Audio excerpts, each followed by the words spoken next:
Welcome back to This Week on Campus, your weekly webcast featuring news and events at Western Iowa Tech. I'm Isabel Martinez. And I'm Nathan Bowman. This week we'll be talking about some new events that will be featured here on campus. But first, Dr. Robert Rasmus, president of the board of directors from Western Iowa Tech, passed away last Tuesday. Dr. Rasmus was born in Canby, Minnesota, before graduating from Lamar's High School in 1952. He graduated from the University of Iowa College of Dentistry and served as a lieutenant in the United States Navy Dental Corps in San Diego, California. He moved to Sioux City in 1968, working as a dentist until 1995. In 1997, Dr. Rasmus became a member of the Western Iowa Tech Board of Directors, being elected board president in 2002, serving for 20 years. The Western Iowa Tech Mass Communications Department expresses its deepest sympathy to the family of Dr. Rasmus. Western Iowa Tech got the privilege of hosting Career Day, bringing in hundreds of local high school students. WIT TV's Nathan Bowman will share with us how this helped shape those students' careers and where they want to go to college.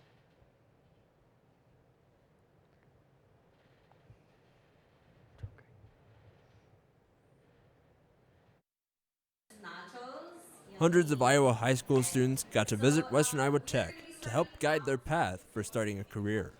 Students got to break out in sessions to tour around a career that seemed interesting to them.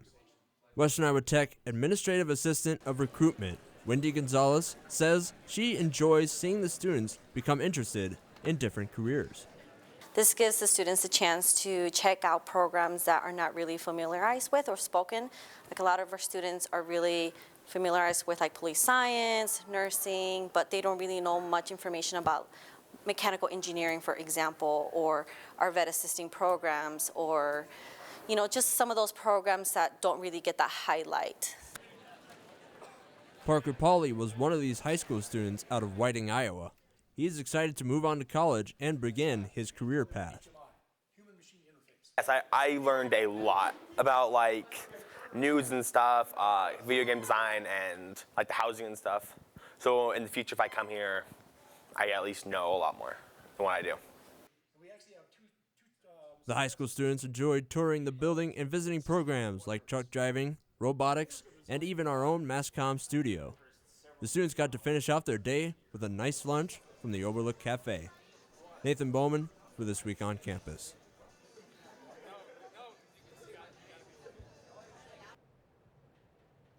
Western Iowa Tech hosted an event for junior high or middle school age students. The event was used to let students build something very fun. WIT TV's Tosin Hikioya shares what the students got to do and how these activities will shape their future. To help young minds on the road to a successful career, the Talent Search program held an event here on campus.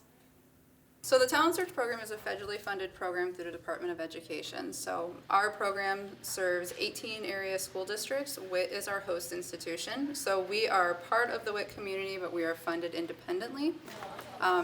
So we brought all of our students here today to do the activity together. We have 7 area middle schools. We brought in about 45 students to do a STEM project with a company called Paradigm Shift. So they drove in last night from Oklahoma.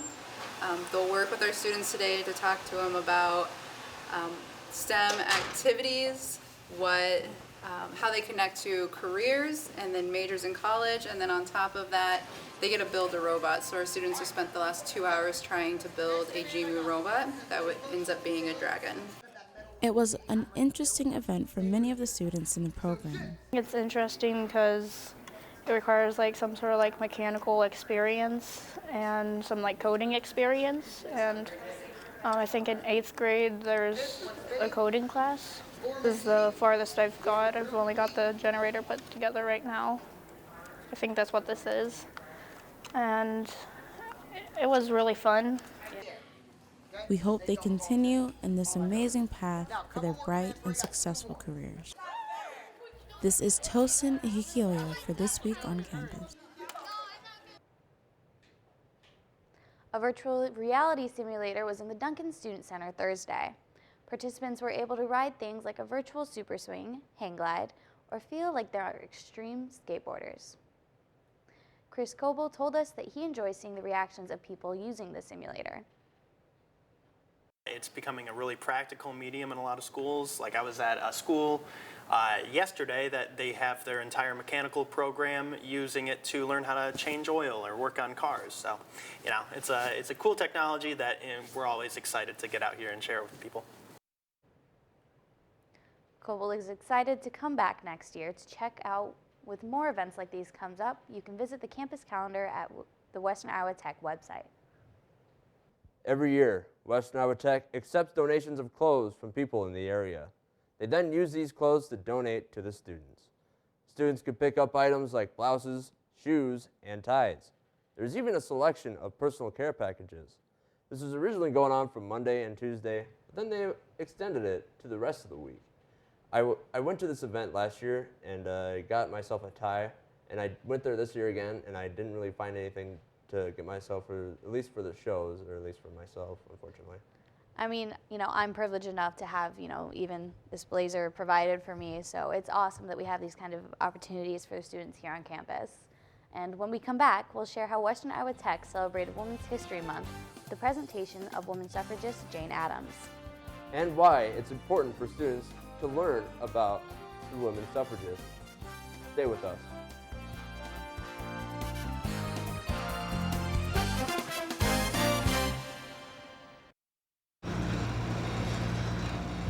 I've been deployed overseas 6 times with multiple combat tours. I have had a bounty placed on my head by insurgent forces. I haven't missed a day, a beat, in my career. I haven't been in the hospital since the day I was born. Only one thing has been able to take me down: COVID. And now I've done my part to take COVID down, getting the vaccine.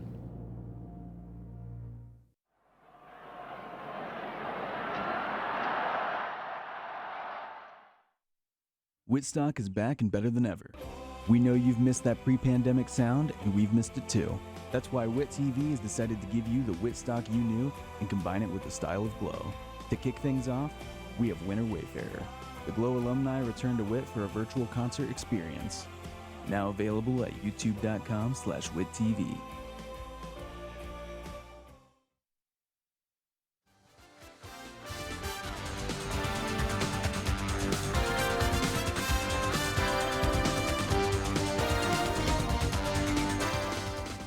Women's History this month, and Western Iowa's Tech way of celebrating is to give the presentation about Jane Addams, woman suffragist. WIT TV's Xavier Zellner shares more about the Jane Addams show in the Cargill Theater.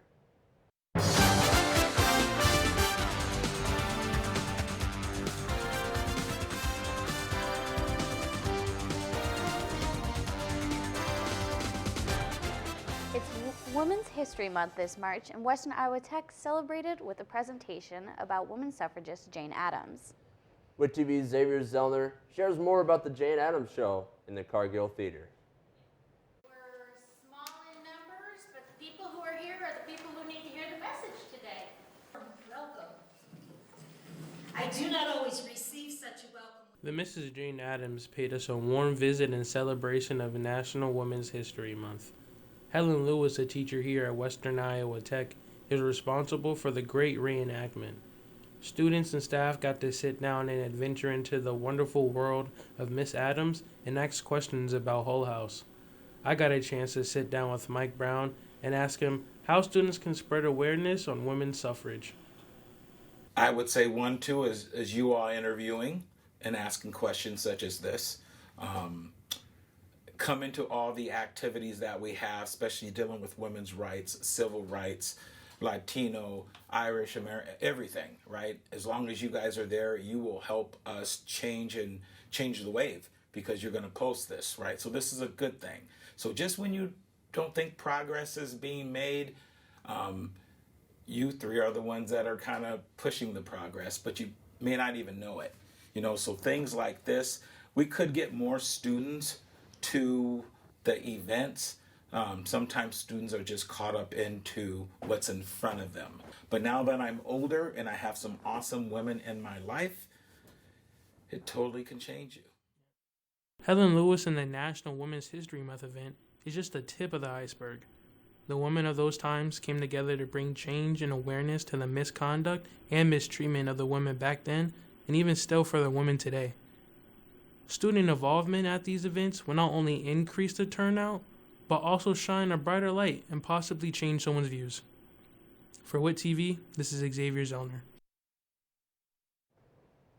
Western Iowa Tech's Jane Addams, portrayed by Helen Lewis, understands why it's important to educate students about the women suffragists.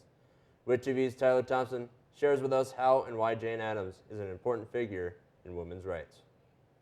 In honor of Women's History Month, Helen Lewis portrayed Jane Addams, displaying the history of women and children's suffrage. She talked about the importance of these issues we face in our society, why they deserve more recognition, and what you can do to help. I'm Helen Marie Lewis, and today I'm doing a Chautauqua-style presentation or portrayal of Jane Addams of Hull House in Chicago. I was invited by Vice President Julian Albert to bring in a program for Women's History Month, so that's why I used the theme Jane Addams on women's work and emphasized the contributions that women had made between 1889 and 1915 is the time period that I set. I've been doing the Jane Addams programs, though, since 1999, and I always work with whatever theme the audience is interested in. So it might be education, it might be the elderly, it might be troubled youth. It varies with the audiences, what they're particularly interested in. So every audience gets a unique program. Addams has so many titles. I think a lot of times when people hear her name, they think of her in the role of social work, because out of the settlement house movement and the settlement house, Hull House, that she established in Chicago, she really did work side by side with her neighbors, choosing to live in an area of great poverty in order to see the kinds of assistance people needed. And essentially, she worked very hard on labor issues. She helped arbitrate some of the strikes, like the Pullman strike, for example, in Chicago. She was involved as a mediator during that strike. She served on the school board. She was very much involved in the women's suffrage movement when she realized that working for child labor legislation in itself was not enough to make a lasting law, because the laws would be passed and then they would be considered unconstitutional. Another law would be passed unconstitutional, and she felt that somehow that needed to be changed, so she thought perhaps suffrage was the answer. She was a spokesperson for people, no matter what their walk of life was, no matter what their religious belief, no matter what their political belief was. They were welcomed at Hull House. I think having the vote, receiving the vote, proved the big step. I think there were a lot of women who felt that once women had the vote, once women had universal suffrage so that they could vote on all the issues all of the time, that somehow society would change. And that didn't happen. I think right now there's a concern to educate our, not just our younger generations, older generations as well, of women to use their vote well. To use it, but then to use it well. And I think we need, as a society, need to try to lead people to learn how to study the issues, how to find out objective information about the candidates. I think that's the challenge now. And how to make wise decisions. And then once those decisions are made, how to follow up with the legislators to do what Addams called agitating. Today we call it lobbying, but she hated that word. She thought agitation was better.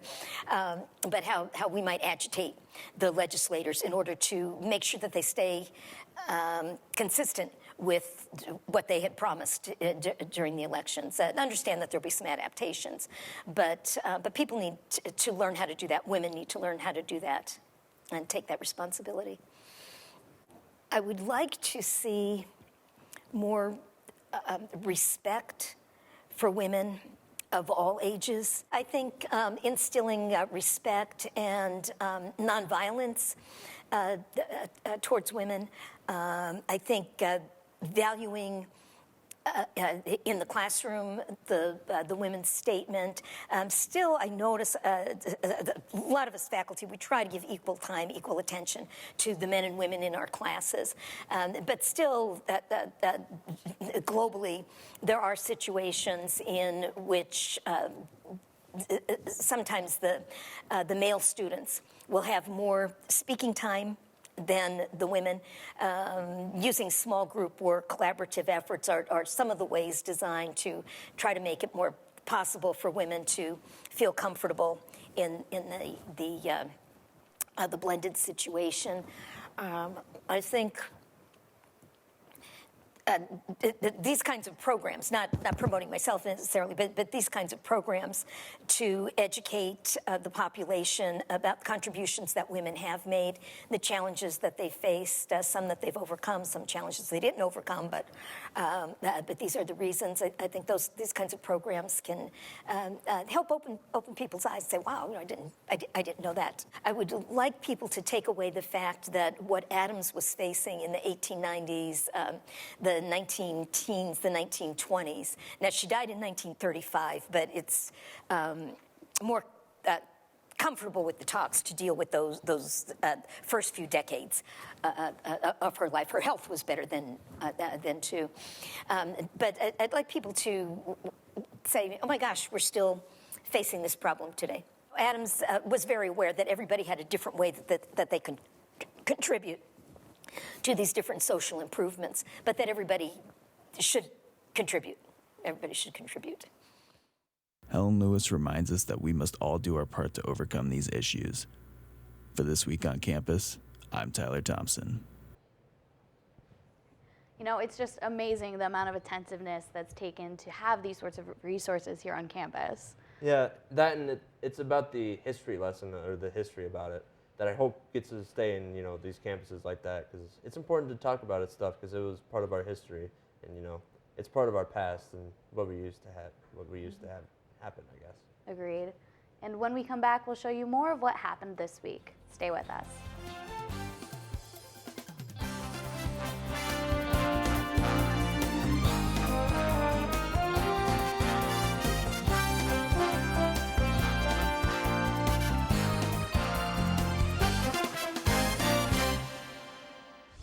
Myth. If you get COVID-19, you'll recover after a few days. That myth is false. We're only just beginning to understand the effects of COVID-19 on the human body, as we're starting to see more and more people identifying as long haulers who are having symptoms for weeks, if not months, after their initial infection.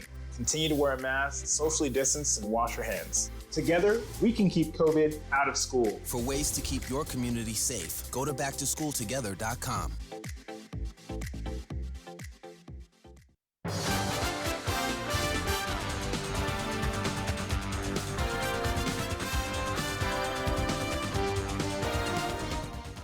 We've seen some pretty interesting weather this past week, almost as though we've seen all 4 seasons in the past 2 days. I guess you can experience that when you're living in Iowa, but it's unfortunate. Pablo Gutierrez is here to give us a look at the weather for the coming week ahead. How you doing, Pablo? I hope we're going to stay in one season this time. Thanks, Isabel and Tyler. Thanks, Isabel and Nathan. So we started this week with some really nice sunny days, and it slowly led to some rain, which then led into some snow. And although not accepted by some, plenty of farmers would have loved and would have happily opened their arms to all this rain that we got these past few days. And for the pattern, it looks like it's going to be the exact same for this week. So on Saturday, it'll be a mostly sunny day with a high of 47 and a mostly cloudy night of a low 23. On Sunday, we'll be having a partly sunny day with a high of 46 and a partly cloudy night of 29. On Monday, we'll be seeing some more of that sunshine with a high of 59 with a little bit of breezes and a low of 36 for the night. On Tuesday, it looks like that sun may start to hide again with a partly sunny day, the high of 65 at night. Well, I'm going to have to break it to you guys. There's more than likely going to be some rain at 8 p.m. with a low of 34 and a chance of precipitation at 60%. On Wednesday, we'll be seeing some of that refreshing rain with a mostly cloudy day of a high of 50 and a chance of precipitation of 60%. At night, there's a possibility of some rain and snow. Ouch. With a low of 26 and a chance of precipitation of 30%. On Thursday, we will get to see that sun come out again with a mostly sunny day and a high of 48. It looks like a similar pattern to last week with the start of some sunny days and ending it off with some rain and snow. Luckily, we'll make a nice little turnaround and get some more sunshine in. Personally, I think I'm going to miss the rain. Back to you guys in the studio. All right, thank you, Pablo. We'll see you right back here in the studio. It looks like we're not going to be staying in that one season for me, but that's okay. We'll be right back with some more social media information. Stay with us.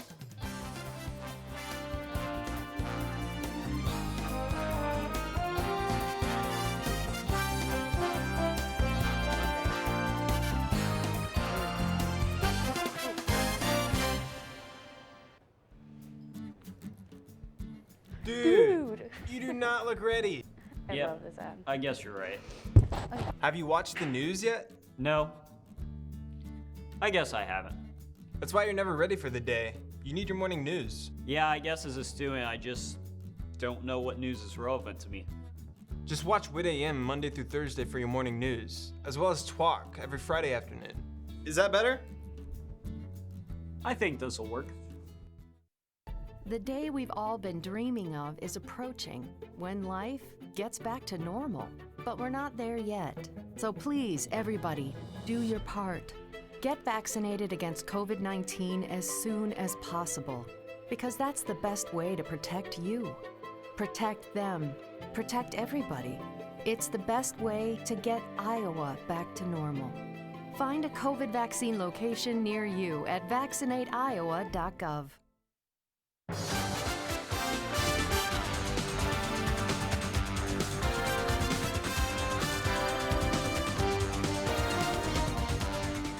If you aren't sure when the library opens and closes for the day, we have the hours here for you.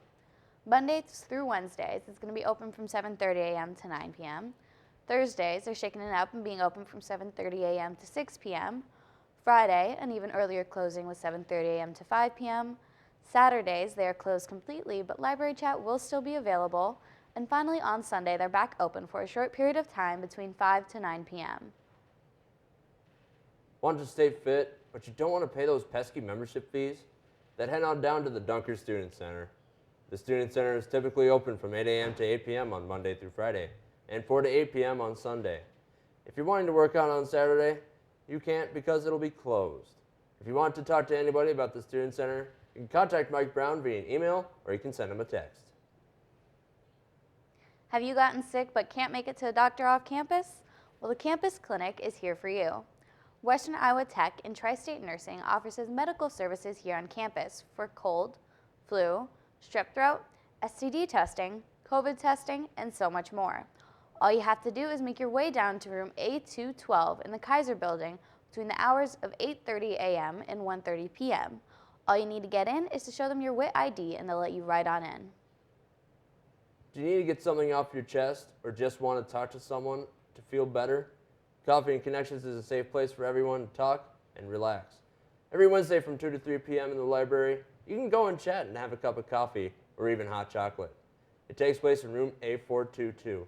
It's a really good thing that we have these services to give out to people it's good that we happen to have these mental health services on campus. It's really difficult to be a college student, if you know what I mean. Yeah, I mean, like, college students all the time don't have the resources to take care of their physical health or mental. So it's amazing to have these kind of things here on campus. Yeah, it's a really good service, and it's good that they have it here. We'll be right back with some more events coming up in this month. Stay with us.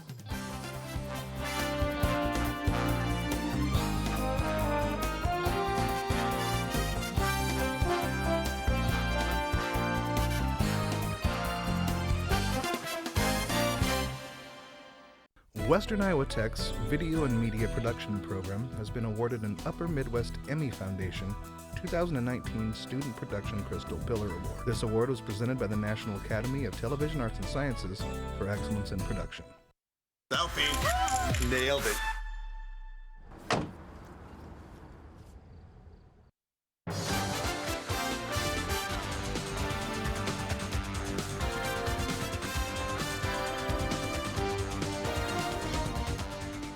The Career career fair starts this week with health admin and health science for Tuesday and Wednesday, and on Thursday we'll have building trades, automotive, agriculture, animal science, business, culinary arts, and education as well.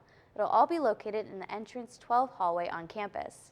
If you want to know what's coming up next, go to whitcc.edu/career services and find when your program will be here on campus. On Thursday, a disability awareness event will be taking place in the Cargill Auditorium. Come on over, grab your slice of pizza, and listen to those who are there to share their own personal experience with a disability. This will be taking place from 10:45 a.m. to 12 p.m.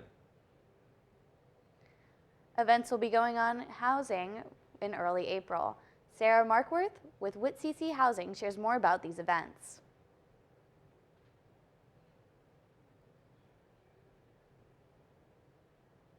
Housing is going to be doing a March Madness watch party pretty soon. It's going to be on April 4th at Burr Oak, and it starts at 8 o'clock.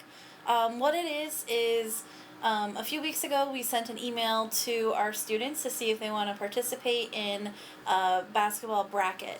And what that is basketball teams are put into brackets, and then they just kind of figure out who they think is going to win.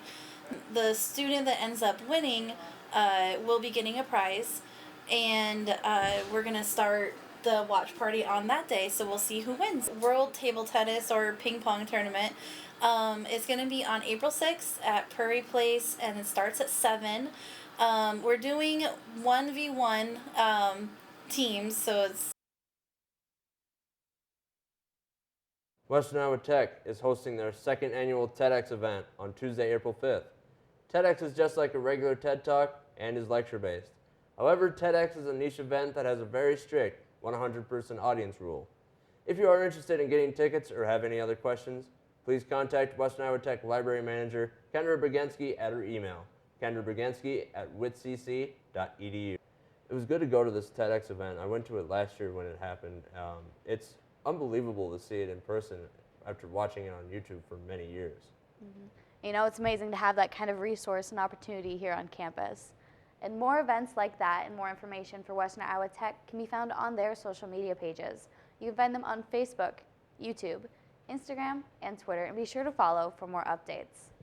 If you have something you would like publicized on This Week on Campus, send it to thisweek@whitcc.edu. This Week on Campus is a weekly webcast from the Mass Communications program here at Western Iowa Tech Community College in Sioux City, Iowa. This Week on Campus is posted every Friday afternoon. For the latest content from our programs, visit WITTV on YouTube.com. Be sure to subscribe, ring that bell, and we hope you have a wonderful week.